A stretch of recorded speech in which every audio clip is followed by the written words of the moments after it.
La princesa Charlotte, de 9 años, acaba de convertirse en la propietaria de una de las fincas reales más celosamente guardadas de la historia británica. Y en el momento en que esa decisión se concretó, Camilla estalló en una rabia. Esa finca se suponía que sería su boleto de oro, su legado, la única cosa que garantizaría que la historia nunca olvidara su nombre. Ahora había desaparecido, entregada a una niña. Y Camilla no iba a quedarse callada y aceptarlo. Fue directamente a Charles con todo lo que tenía, amenazándolo de formas que sorprendieron incluso a las personas más cercanas a ella. Lo que Charles le respondió la dejó completamente helada, y nunca lo vio venir. La furia de Camilla y el silencio de Charles. Camilla estaba dentro de Highgrove cuando le llegó la noticia, y lo que se desarrolló dentro de esos muros después es algo que el palacio ha trabajado muy duro para mantener enterrado. Al menos un alto asistente estaba presente en ese edificio cuando todo explotó, y lo que luego describió a los corresponsales reales bajo estricto anonimato fue profundamente impactante. Camilla estalló con una furia tan total y tan descontrolada que sacudió a todos los que la rodeaban. Ella gritó y exigió saber cómo algo tan enorme había sido decidido sin su conocimiento y sin siquiera la decencia básica de una advertencia. ¿Qué clase de humillación era esa? Lo que lo hizo aún más devastador fue el arma a la que Camilla recurrió a continuación. No se limitó simplemente a gritar y aceptar la derrota. Le dijo directamente a Charles que iba a filtrar la historia de Charlotte a la prensa, y tenía exactamente a las personas adecuadas para hacerlo. Sus conexiones con la prensa sensacionalista británica no eran relaciones casuales construidas en unas pocas cenas sociales. Eran los mismos periodistas que habían publicado los detalles más íntimos de sus llamadas telefónicas privadas con Charles durante los peores años del escándalo real. Eran precisamente las redes que habían pasado años reconstruyendo lentamente su imagen pública. De odiada destructora de hogares a reina consorte, iba a usar cada una de esas conexiones para hacer estallar la historia por completo. Iba a hacer que todo fuera tan ruidoso y tan imposible de contener que el palacio se viera obligado a responder. Charles miró a su esposa y la rechazó sin una sola disculpa.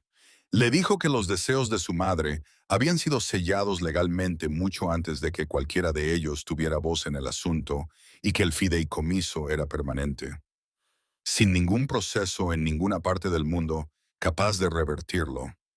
Charles le dijo a Camilla que si iba a la prensa y convertía esto en un debate público, no solo perdería la discusión, perdería todo lo que había construido dentro de esta familia y que él no la protegería de esas consecuencias.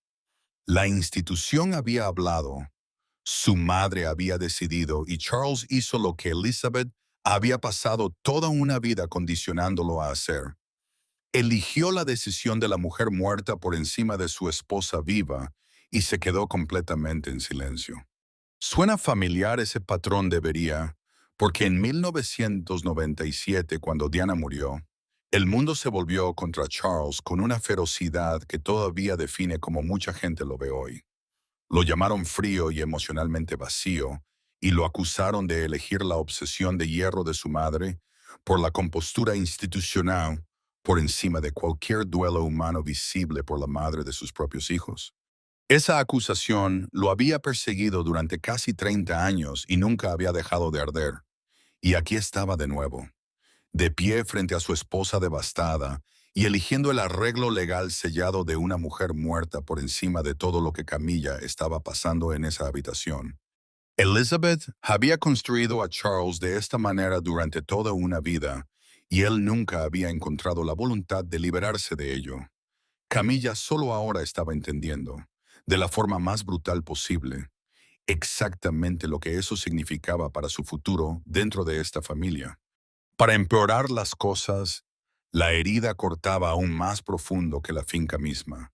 Durante años, Camilla había llevado en silencio la esperanza privada de que su posición como reina consorte eventualmente significaría algo real y duradero para sus propios hijos de su primer matrimonio. Tom Parker Bowles y Lyra Lopez siempre habían vivido en una de las posiciones más incómodas imaginables dentro del mundo real. Eran los hijastros del rey de Inglaterra. Sin embargo, no portaban títulos reales, no recibían financiación pública y no tenían ningún reconocimiento formal dentro de la institución en cuyo centro ahora se encontraba su madre. Lo que nunca había sido confirmado oficialmente, pero que circulaba persistentemente en los círculos mediáticos reales, era que Camilla había presionado en silencio para que sus nietos, es decir, los hijos de Tom y Laura, recibieran alguna forma de protección financiera a través de la estructura de las fincas reales. Ella creía genuinamente que su posición como reina consorte le daba al menos ese alcance después de todo lo que había sobrevivido para llegar allí. La decisión sobre Charlotte no simplemente cerró esa puerta, la arrancó completamente de sus bisagras e hizo brutalmente claro que la puerta nunca había pertenecido a Camilla en primer lugar. Elizabeth había observado cada una de las ambiciones de Camilla tomando forma y había trazado la línea mucho antes de que Camilla siquiera terminara de formular el pensamiento en voz alta. Pero para entender verdaderamente por qué los deseos de Elizabeth fueron tan absolutos y despiadados, hay que retroceder a una guerra que la mayoría de la gente ni siquiera sabía que se estaba librando. La guerra oculta de Elizabeth. ¿Por qué Charlotte fue el arma y la finca que nadie debía encontrar? Elizabeth nunca perdonó a Camilla, ni en privado ni detrás de las fotografías pulidas, donde las dos mujeres aparecían lo suficientemente cerca como para parecer civilizadas. Fuera lo que Elizabeth permitía que el mundo viera. El registro privado cuenta una historia completamente diferente y mucho más oscura. Elizabeth tenía un nombre privado para Camilla que usaba a puertas cerradas. El biógrafo real Giles Brandreth lo documentó. Elizabeth llamaba a Camilla esa mujer. Esas dos palabras contenían todo lo que Elizabeth se negaba a decir en público, todo el desprecio, toda la culpa y toda la furia fría de una mujer que consideraba directamente responsable a Camilla de una de las crisis más dañinas que la monarquía había enfrentado en una generación. Durante años después del colapso del matrimonio de Diana, Elizabeth se negó a permitir que Camilla entrara en las reuniones íntimas de Sandringham, donde transcurría la verdadera vida privada de la familia real. Lejos de las cámaras y los ojos del público, toleraba la presencia de Camilla en la vida de Charles, porque el affair ya era público y la institución exigía compostura. Pero tolerar a alguien y confiar en esa persona son dos cosas completamente diferentes, y Elizabeth nunca las confundió. Luego llegó 1992 y la cinta de Camilla Gate, y cualquier hilo fino de buena voluntad que pudiera haber existido entre ellas se rompió permanentemente sin posibilidad de reparación. El Sunday Mirror publicó una llamada telefónica interceptada entre Charles y Camilla que se convirtió en uno de los escándalos reales más humillantes de todo el siglo XX. El contenido era íntimo, profundamente degradante e imposible de retractar una vez que el mundo lo había escuchado. Elizabeth escuchó cada palabra. Fuentes del palacio citadas en Battle of Brothers de Robert Lacey revelaron que le dijo directamente a su secretario privado que Camilla era una fuerza desestabilizadora y que el matrimonio con Diana tenía que salvarse a cualquier costo necesario. Pero ese esfuerzo fracasó por completo.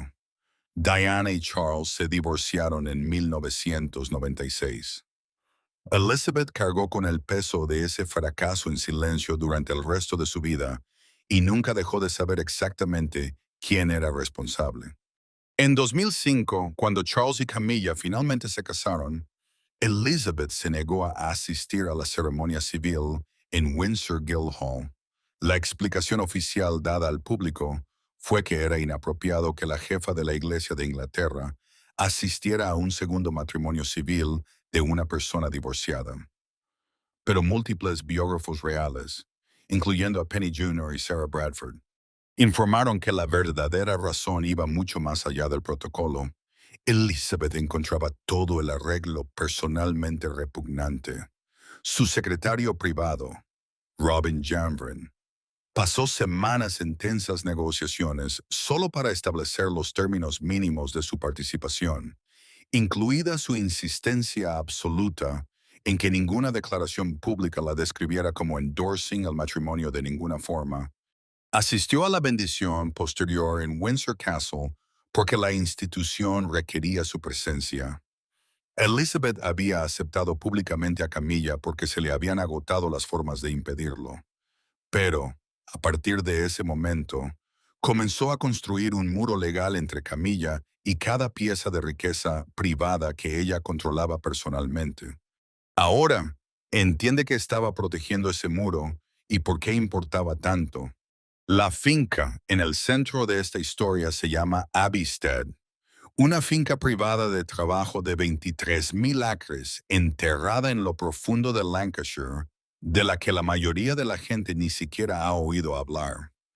Abbeystead se encuentra dentro de las propiedades privadas del Ducado de Lancaster, que es esencialmente el patrimonio financiero privado del monarca reinante de Inglaterra. Ha operado durante siglos completamente fuera de las solicitudes de libertad de información y fuera de prácticamente todas las leyes de transparencia que se aplican a las instituciones públicas en Gran Bretaña. Su valor se sitúa entre 30 y 50 millones de libras. Sus edificios no aparecen en los mapas públicos estándar y todo el personal firma un acuerdo de secreto antes de poner un pie en los terrenos. Lo que hace que esta finca sea aún más oscura es algo que el palacio nunca ha reconocido públicamente. En 1984, una explosión catastrófica de gas metano destrozó la instalación de tratamiento de agua de Abbeystead y mató a 16 personas sin previo aviso. Residentes locales y funcionarios del consejo invitados a inspeccionar la estación de bombeo murieron en el acto. Sus familias pasaron años luchando contra autoridades vinculadas a la corona por compensaciones en una de las batallas legales más amargas de la historia rural británica. Y esa historia fue enterrada silenciosamente en las décadas siguientes.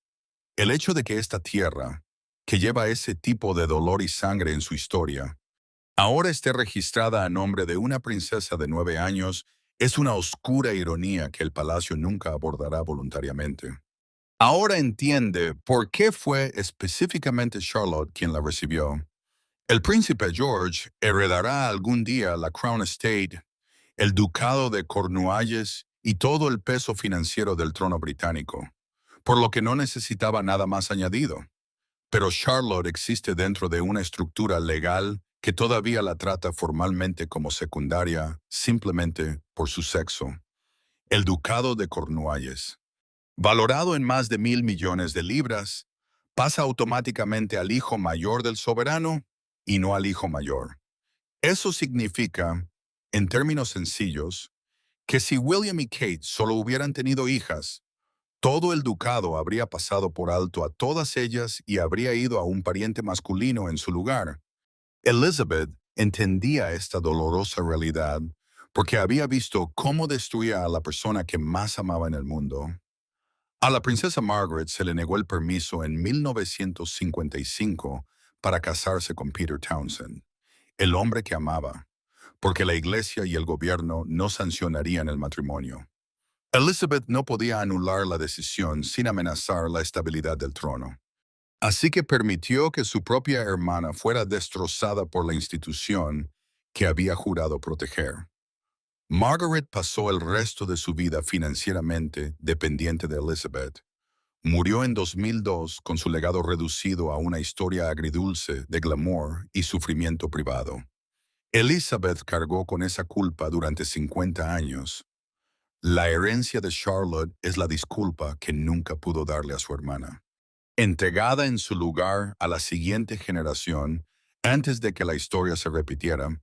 Al colocar Abbeystead en nombre de Charlotte, Elizabeth excluyó permanentemente a Camilla sin apelación y sin dejar ninguna puerta abierta en ninguna parte.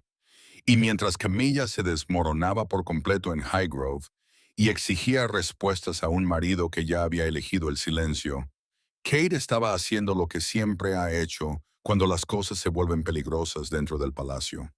La mano silenciosa de Kate y en qué se convertirá Charlotte. Kate no dijo nada públicamente. No emitió ninguna declaración ni hizo ninguna aparición que sugiriera que siquiera era consciente de la tormenta que estaba desgarrando el palacio. Pero aquí está lo que la mayoría de la gente no sabe. Kate siempre había sabido de la herencia de Charlotte mucho antes de que se hiciera pública. No simplemente había sido informada de los planes de Elizabeth después de que ya estuvieran finalizados. Kate había ayudado a construirlos.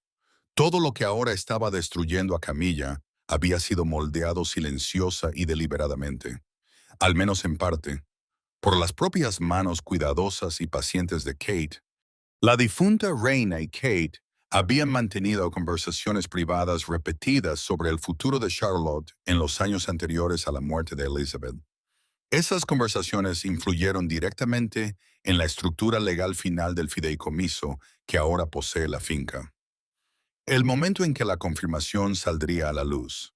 Las protecciones legales específicas incorporadas al fideicomiso para hacerlo imposible de impugnar y la cuidadosa selección de los fideicomisarios que administrarían la finca hasta que Charlotte alcanzara la mayoría de edad. Todo fue moldeado por lo que Kate defendió en esas discusiones privadas.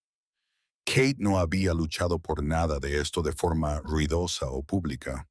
Había dejado clara su posición de manera persistente y sin agresividad, exactamente de la forma que Elizabeth respetaba más profundamente. Y Elizabeth había escuchado cada una de sus palabras. Para entender por qué Kate luchó tan duro por este resultado, hay que entender algo sobre su propio pasado que casi nadie conecta con esta historia. Antes del título y el reconocimiento global, Kate pasó casi una década en una posición que la humillaba silenciosamente de formas que el público solo entendía parcialmente. Estaba financieramente dependiente de sus padres durante esos años, y la prensa británica se burlaba abiertamente de ella, llamándola Waity Katie y describiéndola como una mujer cuyo futuro entero dependía de si un hombre decidía finalmente proponerle matrimonio. Ese periodo dejó una marca en Kate que no desapareció simplemente cuando llegó la propuesta. Personas que conocen bien a Kate dicen que ha hablado en privado sobre asegurarse absolutamente de que Charlotte nunca se encuentre en una posición ni remotamente parecida. La finca es la respuesta directa de Kate a su propio pasado doloroso. Es una madre que usa cada onza de influencia ganada con esfuerzo para asegurarse de que su hija comience su vida adulta sobre un terreno que ningún hombre ni ninguna institución pueda jamás quitarle. Hay un detalle más enterrado dentro de la estructura legal del fideicomiso que el equipo legal de Camilla ha intentado acceder durante meses sin ningún éxito. Los fideicomisos reales establecidos para menores en Gran Bretaña suelen incluir lo que los expertos legales llaman una cláusula de beneficiario por defecto, que es una disposición que determina exactamente a dónde van los activos si el beneficiario principal muere antes de ser lo suficientemente mayor para tomar el control legal de la finca, ella misma. En el fideicomiso de Charlotte, la identidad del beneficiario por defecto no se ha hecho pública. Expertos legales constitucionales han señalado que quien quiera que ocupe esa posición lleva una influencia legal significativa sobre cómo Charlotte eventualmente administrará la finca una vez que alcance la adultez. La pregunta de quién es esa persona y por qué esa información específica se ha mantenido completamente sellada es una que el palacio se ha negado a responder. Camilla no puede tocar la finca, no puede revertir el fideicomiso, ni siquiera puede descubrir quién se beneficiaría si algo le sucediera a Charlotte antes de que alcance la mayoría de edad. Elizabeth selló cada una de las puertas antes de morir y se llevó todas las llaves consigo. Lo que Charlotte está creciendo hacia es algo con casi ningún precedente real, para una mujer en la historia real británica, alcanzará la adultez como propietaria de una finca privada valorada entre 30 y 50 millones de libras, situada completamente fuera de la estructura formal de sucesión y respondiendo ante fideicomisarios de los que Charlotte misma eventualmente tomará el control total. Ningún futuro rey podrá redirigirla. Ninguna revisión presupuestaria del palacio podrá tocarla. Ningún marido tendrá jamás reclamación legal alguna sobre ella. La finca fue asegurada para Charlotte antes de que ella fuera siquiera lo suficientemente mayor para entender qué se estaba construyendo en su nombre. Fue construida específicamente para sobrevivir a todo lo que el mundo real pudiera algún día intentar quitarle, y no queda absolutamente nada que Camilla pueda hacer al respecto. Hacer al respecto. Hacer al